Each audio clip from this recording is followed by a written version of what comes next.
और 1897 में इसकी मृत्यु हुई थी।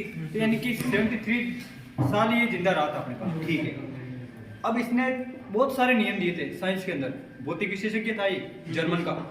तो बहुत सारे नियम दिए थे, उस नियम में से इसने क्या है कि जैसे विकिरण का साइंस के अंदर, तो अपने अगर विद्युत की बात करें ना तो पर्टिकुलर तो धारा और वोल्टेज के नियम ही पढ़े जाते हैं विद्युत के अंदर, है ना, जो इसने नियम बना दिए थे और वो आजीवन अभी भी चल रहे हैं, चलते रहेंगे। ठीक है, अच्छा, तो सबसे पहले इसका जो धारा का नियम दिया था ना, उसके नाम क्या क्या है?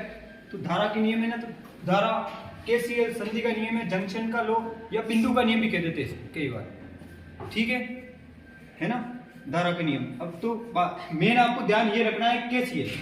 केसीएल क्या होता है? Kirchhoff current law. ठीक है ना, किरचॉफ का करंट का नियम। ठीक है, अब देखो क्या कहना चाहता है। इसकी डेफिनेशन की बात करें तो ये कह रहा है कि आपके पास जो एक सर्किट है ना, कोई भी बंद लूप सर्किट जो है ना आपके पास, इसके अंदर ये कहना चाह रहा है कि जंक्शन बिंदु पे आने वाली और जाने वाली धाराएं बराबर होती है। ठीक है, वापस सुनो, जंक्शन बिंदु पे आने वाली और जाने वाली धारा बराबर हो गई। अगर इसको ऐसे समझे, अब जितनी आई उतनी चली गई अपने पास, तो जंक्शन पे तो जीरो बची ना अपने पास। तो यानी ये सीधे सीधे शब्दों में ये कहना चाह रहा है, किसी परिपथ के अंदर जंक्शन बिंदु पे आने वाली और जाने वाली धाराओं का बीजगणितीय योग हमेशा शून्य होता है। तो बीजगणितीय किसको कहते हैं? तो देखो, प्लस प्लस आ रही है, फिर माइनस बाहर जा रही है, तो यही आपके पास समझने के लिए बीजगणितीय है। बीजगणितीय योग हुआ ना, हमने ये तो किया plus minus minus minus plus minus plus plus minus plus plus plus और माइनस माइनस प्लस, यही तो होते हैं। तो आपको यहाँ पे यही करना है, बस यही कहना चाह रहा है आपको परिपथ के अंदर। ये क्या है? ये आपके अलग अलग एक सर्किट है जिसके अंदर तार है, तार के अंदर अलग अलग तरफ से धाराएं आ रही है। अच्छा, अंदर जाने वाली धाराएं कौन सी होती है? धनात्मक होती है। अंदर जाने वाली धनात्मक, ये जो देखो ये I1 जा रही है, I1 I2 I3, जो अंदर जा रही है ना उसको पॉजिटिव बोलते हो आप। ठीक है, इस जंक्शन बिंदु से बाहर निकलने वाली धाराएं कौन सी होती है? ऋणात्मक। हाँ, ऋणात्मक होती है। तो I4 और I5 ये आपके पास कौन सी है? तो ऋणात्मक है, ऋणात्मक होती है, यानी ये नेगेटिव है। ठीक है, तो इसी प्रकार ऐसा करके हमने ये सूत्र इसका इस प्रकार इक्वेशन बन रही है। देखो, I1 plus I2 plus I3 बराबर I4 और I5 के बराबर। ठीक है, अब जीरो को बराबर में लाओगे ना तो प्लस का माइनस हो जाएगा, माइनस का प्लस हो जाएगा, सीधा सीधा रख दो। रखने के बाद ये इधर गया ना जीरो, तो अंदर लेके आ गए, इनको अंदर लाए अपन इधर, तो फिर ये माइनस के हो जाएंगे। ठीक है, मान रख दो। देखिए एक बार कितने है I1 6 और 5, हाँ 5 प्लस, अच्छा प्लस के ना 5 प्लस 6 प्लस 4 है ना, हाँ 4 नहीं, देखो इधर देखो I1 है ना, ये I1 4 है सर, I1 I2 I3 4 है ना। ठीक है, अच्छा सीधा ही मान रख दो इसका, तो यहाँ माइनस I4 I5 कितनी है? 10 5, ये 10 और माइनस की फिर 5। ये कहना चाह रहा कि भाई आते कितने हैं लास्ट में, बराबर कर लिए। अच्छा प्लस प्लस के सारे तो जोड़ लो, 6 5 11 4 15 हो गए। अच्छा ये पॉजिटिव के, ये माइनस के कितने? माइनस माइनस क्या होते हैं? प्लस। माइनस माइनस प्लस होते हैं 15। हाँ, गुणा का नियम ये कहता है माइनस माइनस को इंटू करोगे तो प्लस होगा। तो माइनस माइनस माइनस के कितना आया अपने पास? 15 है ना।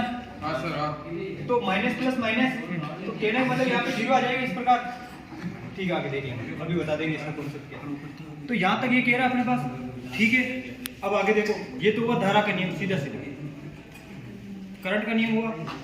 बस ये इक्वेशन ये कहना चाह रहा है आपको कि भाई जंक्शन बिंदु पे आने वाली धाराएं और जाने वाली धाराओं का बीजगणितीय शून्य होता है। जितनी आई उतनी निकल जाती है, यहाँ पे रुकती कुछ भी नहीं।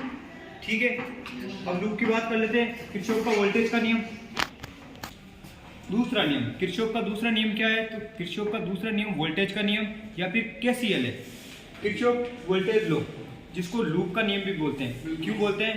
क्योंकि इसके अंदर एक पूरा लूप बनेगा, जहाँ से खड़े होके स्टार्ट हुए चलना, वहाँ पे आके रुक जाते हैं ना, तो वो लूप कहलाता है।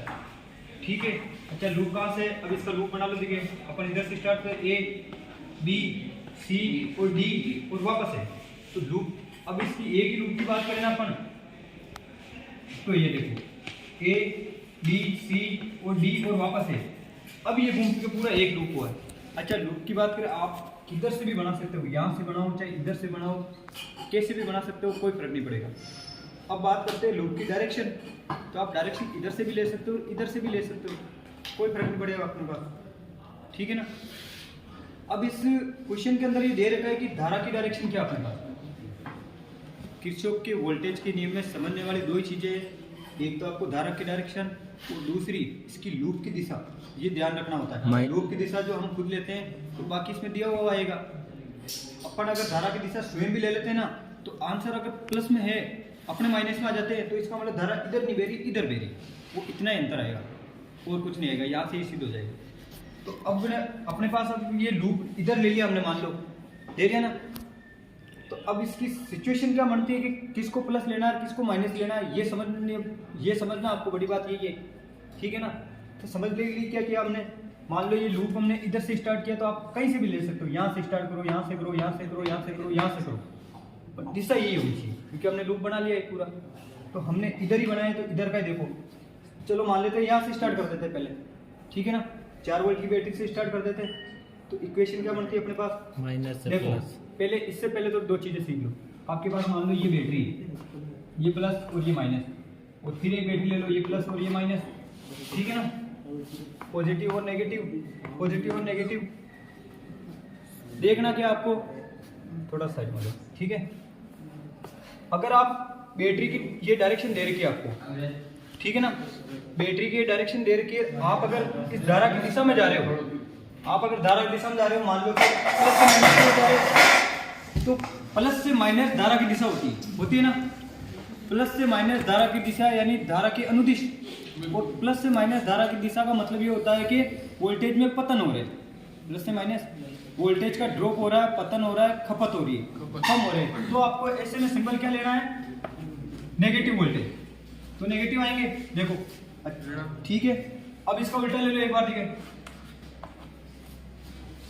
प्लस से माइनस धारा की दिशा में चले तो वोल्टेज में ड्रॉप हो रहा है, खपत हो रही है, तो आपको वोल्टेज हमेशा नेगेटिव मिलेगा। अब इसकी उल्टी दिशा में देखो, धारा की दिशा इधर है और लूप की दिशा इधर है, तो आपको क्या करना है, तो सिचुएशन तो वही है अपने पास, इसका उल्टा कर दो, है ना।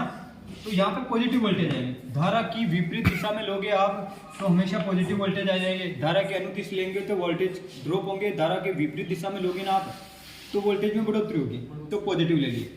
अब सुनो केस कौन सा, रेजिस्टेंस मिल गया, क्या करोगे आप, है ना, मान लो रेजिस्टेंस है, इसके अंदर धारा डायरेक्शन ये है और इसकी भी डायरेक्शन ये है, लूप की डायरेक्शन, धारा की दिशा भी इधर है और लूप की दिशा भी इधर है, माइनस तो आई आर। जब आपको सेम डायरेक्शन में दो चीजें मिले ना, अब इसके अंदर अपन आई आर ड्रॉप ही तो ज्ञात कर रहे हैं इसका, हाँ। आई आर ड्रॉप होंगे, तो धारा की दिशा भी यही है और लूप की डायरेक्शन भी यही है, इधर लूप की डायरेक्शन भी यही है, इसमें विपरीत दे रखा है, तो अपन उल्टा चल लेंगे, देखोगे सेम डायरेक्शन में है तो माइनस आई आर जाएगा, सेम डायरेक्शन में जब भी दोनों चलते हैं तो माइनस आई आर होता है। अगर विपरीत दिशा में चल रहे हो आप, लूप की दिशा इधर है और धारा की दिशा इधर है, तो आपके पास पॉजिटिव में आई आर आ जाएगा, प्लस में आई आर आ जाएगा। बस यहाँ से समीकरण बनाना है, सीखना आपको, समीकरण बनाना ही क्वेश्चन पूछता है, इससे ज्यादा आपको नहीं पूछेंगे, इतना बड़ा भी नहीं देगा वो आपको, नॉर्मल एक रेजिस्टेंस, एक बैटरी या दो बैटरी लगा के वो पूछ लेगा वोल्टेज या फिर इसका करंट का मान बताओ, इससे ज्यादा नहीं पूछेंगे, ठीक है। सेम डायरेक्शन में माइनस आई आर ड्रॉप होंगे और विपरीत दिशा के अंदर आपको प्लस आई आर ड्रॉप हो जाएंगे।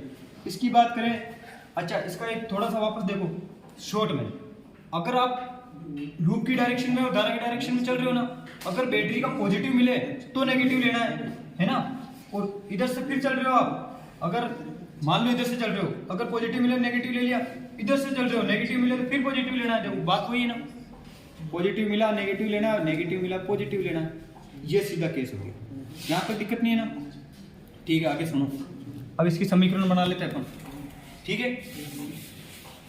माइनस से प्लस नेगेटिव मिला तो पॉजिटिव ले लो, यानी कि प्लस के 4 वोल्ट, प्लस के 4 वोल्ट ले लिए, सीधे गए, करंट की डायरेक्शन इधर है, लूप की डायरेक्शन इधर है, जब दोनों विपरीत होते हैं तो प्लस, दोनों विपरीत होते हैं तो पॉजिटिव लेना है। अच्छा ये प्लस आ गया, लेना क्या है 2IR, 2IR1 एक ही है अपने पास, तो 2I1, वैसे पूरी 1 नहीं है, अगर दो लूप होते तो 1 2 3 जो भी कह देते पर एक ही।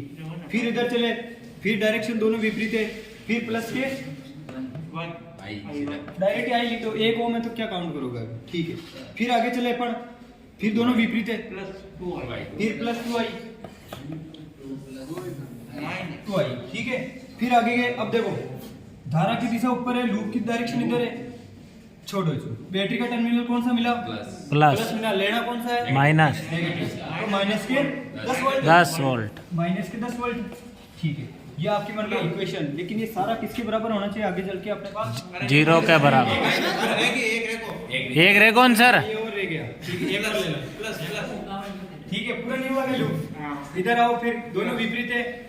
अच्छा, धारा की डायरेक्शन और लूप दोनों विपरीत है, तो क्या लेते हैं अपन? प्लस प्लस के 1 है ना, प्लस के आई आइएगा। आएगा। जब मान प्रतिरोध का 1 हो तो क्या लेना, फिर डायरेक्ट आई जोड़ लो। अच्छा, ये आपके पास इक्वेशन बन चुकी है, अब आपको इसको सॉल्व करना चाहिए।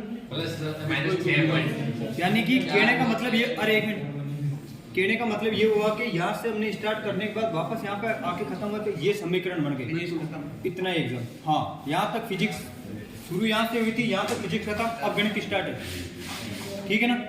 अब देखो आगे करना क्या है। इसके अंदर जब आपके पास पहले वोल्ट दे रखे हैं ना, उसको सोल्व कर लो, फिर आई का मान को अलग कर लो, माइनस के 6 वोल्ट ठीक है ना।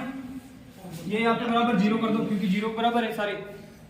भाई आपके पास वोल्टेज का नियम भी यही कहता है, किसी परिपथ के अंदर दिए गए वोल्टेज, किसी परिपथ के अंदर टर्मिनल परिपथ के अंदर दिए गए वोल्टेज और उनके प्रत्येक प्रतिरोध द्वारा आया ड्रॉप, खपत वोल्टेज का मान दोनों का बराबर होता है, यानी इनके भी बीच गणितीय मान शून्य ही होता है अपने पास, ठीक है। आगे ले लो। अब देखो प्लस 4 वोल्ट और इधर माइनस 10 वोल्ट है। ये माइनस 10 वोल्ट, वोल्ट का मैटर यही ना, पहले उठा लो बाहर। प्लस के 4 वोल्ट, माइनस के 10 वोल्ट, माइनस के 6 वोल्ट। प्लस माइनस माइनस, कोई दिक्कत नहीं, कैसे करो, अपने पास आंसर आना चाहिए। प्लस माइनस माइनस, तो माइनस के 6 वोल्ट, ठीक है, सीधा लिख लो। प्लस 6 आई, हाँ, प्लस 6 आई, देखो प्लस के प्लस के प्लस के और प्लस के कितने हो गए? 2 3 2 5 6 आई, क्योंकि सारे प्लस के, तो कितने हो गए? 6 आई बराबर 0, 6 आई। अब बराबर ये 0, यहाँ तक किसी को दिक्कत है? 9 नहीं है ना। देखो वापस सुनो, वोल्ट को पहले ले लो, क्या हुआ? प्लस माइनस माइनस, ये माइनस के 6 आ गई, क्योंकि माइनस की संख्या बड़ी थी अपने पास, ठीक है, ले लिए। इसके बाद में आई सारे पॉजिटिव है तो जोड़ लो उसको, तो कुल 6 आई हो गई बराबर 0 के। अब क्या करना अपने को? आई का मान ज्ञात करना है ना, तभी तो इसको सोल्व करेंगे। अपने को पता ही नहीं वोल्ट दे रखे, प्रतिरोध दे रखे, धारा तो पता ही नहीं ना। क्यों नहीं पता? क्योंकि अगर सिंपल ओम का नियम होता तो उससे ही सिद्ध कर लेते अपन, सिंपल ओम का नियम होता तो वैसे सिद्ध कर लेते अपन। तो अब इस किरचॉफ को लाए क्यों है? क्योंकि जटिल परिपथ है ना अपने पास, जब एक से अधिक धारा स्रोत जुड़े हुए हो ना, उस परिपथ को सोल्व करने के लिए किरचॉफ के नियम को काम में लेते हैं। सरल होता तो ओम जी काम कर लेते, अब कठिन है ना। ये कहता है कि जटिल परिपथों को हल करने के लिए, इसको जटिल परिपथों को हल करने के लिए किरचॉफ के नियम को काम में लेते हैं। अब मान ले लो, देखिए क्या करना अपने को, इधर भेज दो। अच्छा ये 6 है ना, 6 आई इधर रहने दो और इसको 0 से इधर भेज दो बराबर से इनको, तो प्लस के 6, ये 6 है ना, आई का मान आई बराबर क्या हो जाएगा? वही 6। तो कहने का मतलब इस परिपथ में जो धारा प्रवाहित हो रही है ना अपने पास, कितनी हो रही है? 1 एम्पियर। और अब ये श्रेणी परिपथ है तो बहने वाली धारा बराबर ही होगी, पूरे परिपथ में सेम मान ही होगा, रास्ता एक ही है। अगर 2 लूप होते तो करंट अलग अलग होती, लूप पूरा एक है, एक ही लूप है, करंट का रास्ता भी एक है, तो धारा का मान भी सबके अंदर से बराबर ही गुजरेगा। कहने का मतलब यहाँ पे भी 1 एम्पियर और यहाँ पे भी फिर 1 एम्पियर और यहाँ से वापस ये निकल रही है जो 1 एम्पियर हो जाएगी आपके पास, है ना। इस प्रकार ये हो गया सो। बस यही आपको किरचॉफ का नियम समझाना चाह रहा है। अच्छा, पूछते क्या क्या प्रश्न है? एक तो ये पूछते हैं कि इसके अंदर समीकरण बनाओ, या फिर सीधा कह देता है बस करंट की डायरेक्शन निकालो, करंट की डायरेक्शन प्लस मान निकाल के बता दो। इससे ज्यादा कुछ नहीं आता आपके पास, ये बेसिक है, इससे ज्यादा हार्ड कभी नहीं आएगा, ठीक है ना।